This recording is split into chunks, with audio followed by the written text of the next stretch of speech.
یہ کتاب بیسیکلی ایک ڈاکومنٹ ہے جو اس پروپیگنڈا کے اگینسٹ ہے جس میں بنگلہ دیش کے قیام کے لیے جواز پیش کیے جاتے ہیں یا بنگلہ دیش جو بنگلہ دیش وجود میں آیا تو اس کی فیور میں بہت کچھ کہا گیا۔ اس میں کوئی شک نہیں کہ بنگلہ دیش بنانے میں ہماری نالائکیاں بھی شامل ہیں، اس میں کوئی شک نہیں کہ ہمارے غلط فیصلے بھی شامل ہیں، اور اس میں کوئی شک نہیں کہ ہم نے بنگلہ دیش کے لوگوں کے ساتھ، بنگلہ دیش کی لیڈرشپ کے ساتھ اچھے رویے روا نہیں رکھے، اور یہ نہ ہوتا کاش۔ اور ایون جب یہ 70-71 کے الیکشن میں جو نتائج آئے، اگر ہم ان نتائج کو تسلیم کر لیتے اور ہم بنگلہ دیش کو ایک قومی حکومت بنانے دیتے تو بھی شاید حالات مختلف ہوتے، لیکن جو ہوا سو ہوا۔ لیکن اس ٹریجڈی پہ آنکھیں بند کر لینا تو ٹھیک نہیں ہے، اس ٹریجڈی پہ بات ہونی چاہیے۔ ہمیں اپنے بچوں کو، اپنے نوجوانوں کو، ہمیں اپنے طالب علموں کو بتانا چاہیے کہ تاریخ کے حقائق کیا ہیں، کیا تھے، اور کیا آگے اس کا امپیکٹ آ سکتا ہے۔ جو میرے نزدیک سب سے زیادہ تکلیف دہ پہلو ہے وہ یہ ہے کہ ہم نے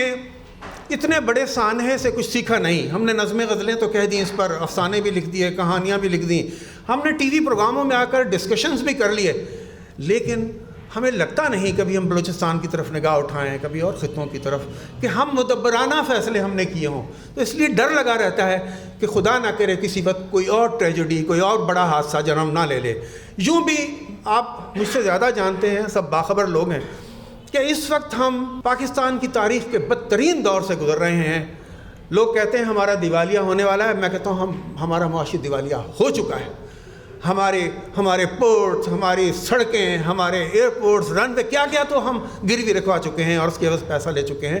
تو کیا ہوگا جس دن کوئی آ کر اس کو سنبھال لے گا؟ اور میں خیر منجم کی حیثیت سے نہیں آیا ہوں کہ آنے والے وقتوں کی پیشن گوئیاں کروں، لیکن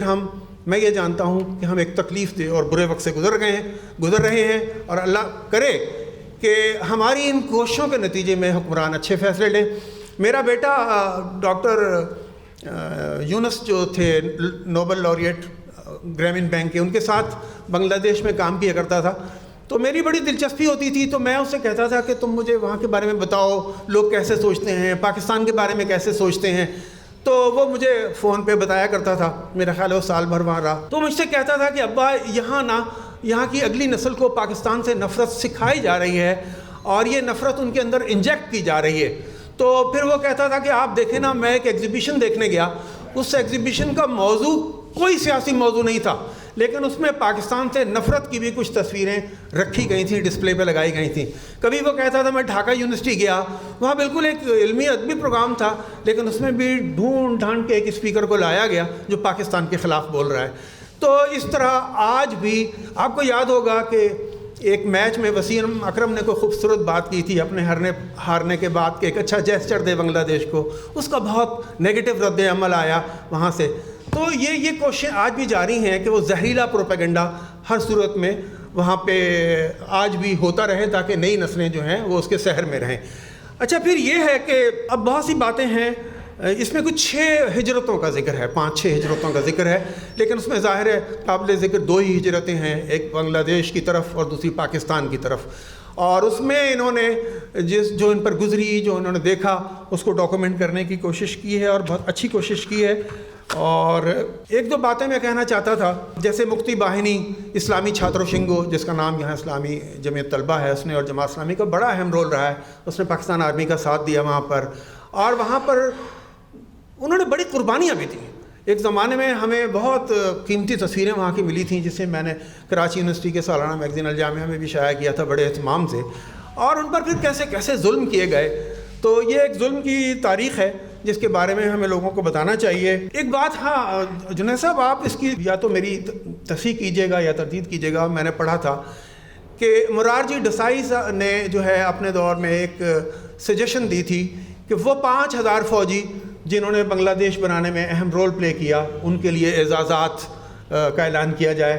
اور اگر یہ ایسا ہے، ویسے تو یہ ثابت شدہ ہے، لیکن یہ ایک بات جو کسی نے بہت صنعت کے ساتھ مجھے بتایا، تو اگر ایسا کچھ ہوا ہے تو یہ اور مزید بھی ثابت کرتی ہے کہ بنگلہ دیش کا بننا محض ایک جذباتی رد عمل نہیں تھا یا محض محرومیوں کا نتیجہ نہیں تھا، یہ دراصل ایک منظم پلان تھا جس میں مینلی انڈیا اور اصل میں دوسری نادیدہ قوتیں بھی پیچھے موجود تھیں، اور اس کو بہت ہی سلیقے سے سب کچھ کیا گیا ہے۔ تو میں یہ کہتا ہوں کہ اب ہمارا اندیشہ صرف ایک ہے کہ ہم اس کتاب سے، اس پروگرام سے، اس موضوع سے، ان کتابوں سے، ڈاکٹر جنید سے جو کچھ سمجھیں، جانیں، ہم جو کچھ ہمیں ملتا ہے، اس کے بعد ہم کوئی ایسی تیاری کریں کہ ہمارے اس پاکستان کو کوئی نقصان نہ پہنچے۔ اور مجھے پتہ نہیں کیوں ہر وقت ایک دھڑکا لگا رہتا ہے، اور میں دن رات دوستوں میں، محفلوں میں یہی بات کرتا ہوں کہ میں بہت زیادہ مطمئن نہیں ہوں، اور میں لگتا ہوں پاکستان کچھ بھی نہیں تو ایٹمی پروگرام رول بیک کرنے کی طرف تو جا ہی رہا ہے بہت تیزی سے۔ خدا کرے میری بات 100 دفعہ غلط ثابت ہو۔ میں ایک بار پھر آپ کو آپ کی کتاب پر مبارکباد پیش کرتا ہوں اور آپ کا شکریہ ادا کرتا ہوں۔